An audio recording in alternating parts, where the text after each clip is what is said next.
दरम्यान महाविकास आघाडीमध्ये सारं काही आलबेले असं म्हणत असतानाच काँग्रेस आणि ठाकरे या वादामध्ये पवार आता मध्यस्थी करणारे असं कळतंय। या क्षणाची सगळ्यात मोठी बातमी आपण बघतोय। काँग्रेस आणि ठाकरेंमध्ये जो वाद सुरू आहे, पवार मध्यस्थी करणार असं स्पष्टपणे आता आपल्याला सूत्रांकडून कळतंय। आपण बघितलं की काही वेळापूर्वी आदित्य ठाकरेंनी पवारांची भेट घेतली होती जाऊन, आणि त्याच वेळेला पवारांनी मध्यस्थी करावी असं कुठेतरी सांगण्यात आलं होतं असं सूत्रांकडून कळतंय। आणि आता शरद पवार पुन्हा एकदा काँग्रेस हायकमांडशी चर्चा करणार आहेत। काँग्रेस आणि ठाकरे वादामध्ये पवार मध्यस्थी करणारे असं कळतंय।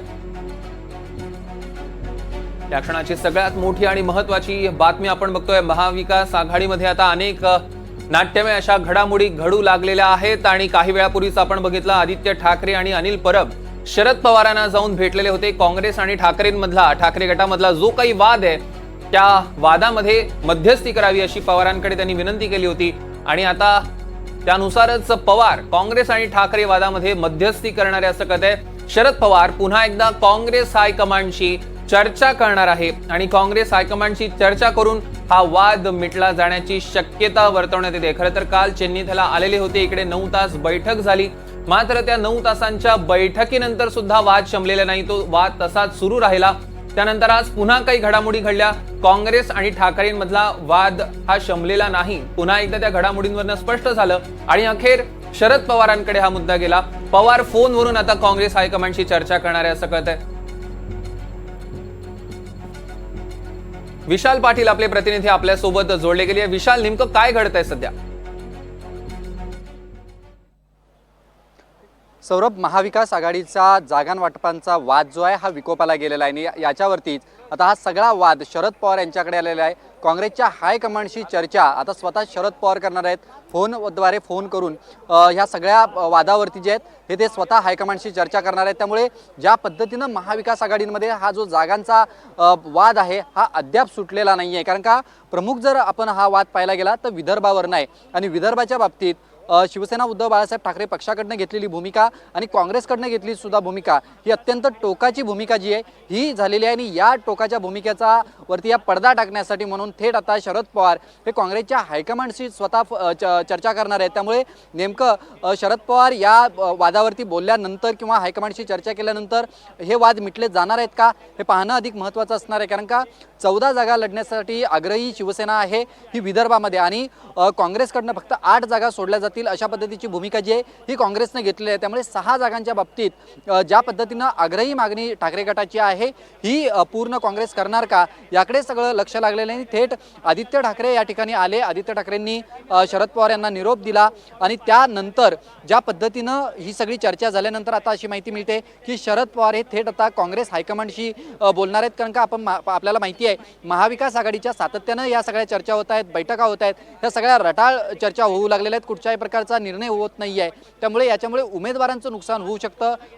विशाल थोडंसं तुम्हाला थांबवतोय। अभय देशपांडे राजकीय विश्लेषक आपल्यासोबत जोडले गेलेले आहेत। अभयजी, आपण बघतोय की ठाकरे आणि हा जो काँग्रेस मधला वाद आहे विकोपाला गेलेला दिसतोय, आणि पुन्हा एकदा शरद पवारांना मध्यस्थी करावी लागते, याकडे आपण नेमकं कसं पाहता? नाही, मगाशी जेव्हा आदित्य ठाकरे शरद पवारांना भेटायला गेले तेव्हा साधारणतः लक्षात आलं होतं की हा सगळं आता त्यांना या सगळ्या याच्यामध्ये मध्यस्थी करावी लागेल। काँग्रेसच्या ज्येष्ठ नेत्यांशी ते थेट संवाद करू शकतात, परंतु एक निश्चित आहे की आत्ताचा जो तिढा आहे तो त्यातल्या माझ्या माहितीप्रमाणे 6 जागा अशा आहेत की ज्या कुठल्याही परिस्थितीमध्ये काँग्रेस सोडायला तयार नाही, आणि शिवसेना ठाकरे गटही त्याच्यासाठी खूप आग्रही आहे। आता त्या संदर्भात काही मार्ग काढला जातो का बघावं लागेल। जर कोणी याच्या मागे आलं नाही तर एक वेगळा पर्याय म्हणून त्या 6 मतदारसंघामध्ये मैत्रीपूर्ण लढत होऊ शकते का, त्या दृष्टीने पण विचार झाला होता, पण त्याचा एकूण आघाडीवर परिणाम होतो, त्याचा प्रचारावर परिणाम होतो, आणि तो एकसंघपणा राहत नाही, त्यामुळे तो विचार सोडून देण्यात आलेला आहे। आता याचा निर्णय मला वाटतं की शरद पवार यांच्या मध्यस्थीने तो होईल, परंतु हे तुटेपर्यंत ताणू नये हे स्वतः उद्धव ठाकरेच काल आपण ऐकलं बोलले त्या बैठकीनंतर। त्याच्यामुळे मला वाटतं की आज संध्याकाळपर्यंत हा याच्यावर तोडगा निघेल, आणि शेवटी कदाचित अशी प्रतिक्रिया येईल की आमच्यात वाद नव्हताच, प्रसार माध्यमांनी तो निर्माण केला हे सांगून मोकळे व्हायला ते मोकळे आहेत। निश्चितच अभयजी, पण पुन्हा एक प्रश्न आहे की काल चेन्नईला स्वतः आले होते, साधारण 9 तास बैठक झाली, आणि त्यांनी वाद नाही तसं सांगितलं। तुम्ही जसं म्हणालात तसं ते त्यांच्याकडनं स्पष्टीकरण देणं साहजिक आहे, पण जे काल वाद येऊन चेन्नईला सोडवू शकले नाही ते आज पवार करून दाखवतील असं वाटतं? नाही, चंद्रकला यांनी साधारणतः सांगितलं की ज्या वादाच्या जागा आहेत त्या संदर्भात चर्चा होईल आणि उद्धव ठाकरेंच्या प्रकृतीची विचारपूस करायला आलोय. त्यांची आणि आघाडी दोघांची प्रकृती ठीक आहे, परंतु मला वाटतं त्याला थोडासा आराम पडायला, बरं व्हायला काही वेळ लागणार दिसतोय आणि तो वेळ दोन्ही पक्ष घेत आहेत.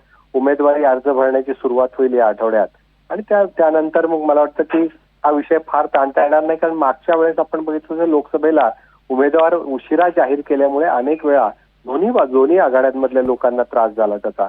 परंतु यावेळेस तसं होऊ नये, त्यामुळे लवकरात लवकर याचा तिढा सोडवण्याचा प्रयत्न आणि कदाचित या संदर्भात उद्यापर्यंत मार्ग निघालेला दिसेल. त्याने कुतूहलाचा एकच विषय की जो हू ब्लिंक्स फर्स्ट म्हणतात, त्यामुळे यावेळेस नमतं कोण घे. काँग्रेस बद्दल नेहमी असं सांगितलं जातं, काँग्रेस युद्धात जिंकते आणि तहात हारते. त्या लौकिकाला काँग्रेस जागते की नाही एवढंच बघावं लागेल यावेळेस. निश्चितच अभयजी, धन्यवाद आपण दिलेल्या सविस्तर प्रतिक्रियेसाठी आणि विशाल तुमचेही धन्यवाद.